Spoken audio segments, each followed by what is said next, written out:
On TV, the panicked chorus of media voices only grew louder.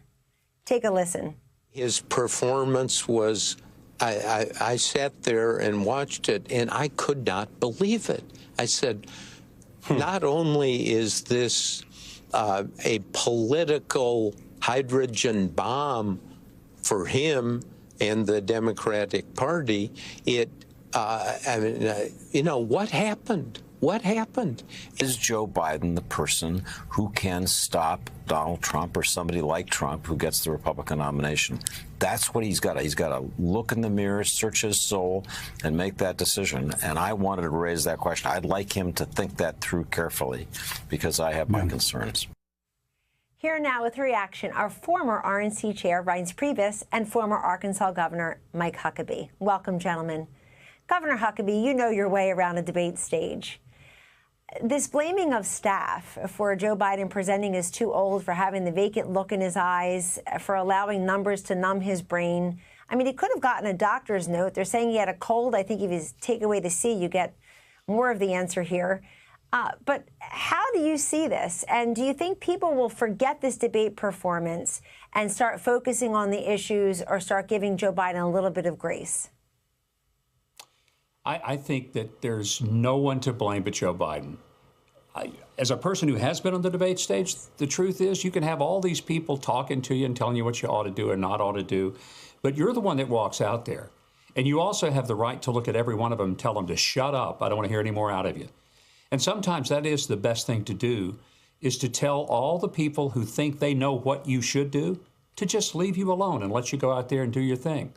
But they couldn't do that. And this nonsense about he had a cold and that's why he was so raspy and he couldn't get his thoughts together. Every one of us know that if he'd really been sick in that 8-day sequestering up at Camp David, they would have talked about that every day. He's going to be there, even though he's going to have to push through how sick he is. Look, let's just be realistic here. There is a run on toilet paper in D.C. because of that performance last week, because the Democrats, well, let's just say they're having a rough week, too, trying to decide how to deal with what is an absolute meltdown. And we're all seeing it. Yes, and some of us are enjoying it. Couldn't happen to a nicer crew. Reince Priebus, you've been the RNC chair, you're White House chief of staff. You have a big hand in this month's convention out in Milwaukee. You've been in the room to prep candidates for debates, including President Trump. Now, he preps just by not having a podium or lighting. He preps by doing these rallies and these interviews and whatnot.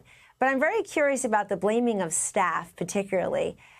Isn't that a risk that they're taking? The staff knows him best. The staff has been covering for him and his lack of acuity and agility for a very long time. Well, you're right, Kellyanne. And you and I did debate prep in 2016. And it's ridiculous to blame the staff for this kind of performance because, you know, he came out in the first 30 seconds and everyone knew something was wrong. He wasn't making any sense. When you do basic debate prep, it's not that complicated. Number one, hey, there's a split screen. When the camera's not on you, or when you're not speaking, you have to act like everyone's watching you because there's a split screen. Hey, you're going to get attacked on immigration, the economy, and inflation. You've got 3 canned answers. He couldn't deliver any of it, and it's a cover-up. You're exactly right. The whole thing's a cover-up, and by blaming staff, you just make it worse.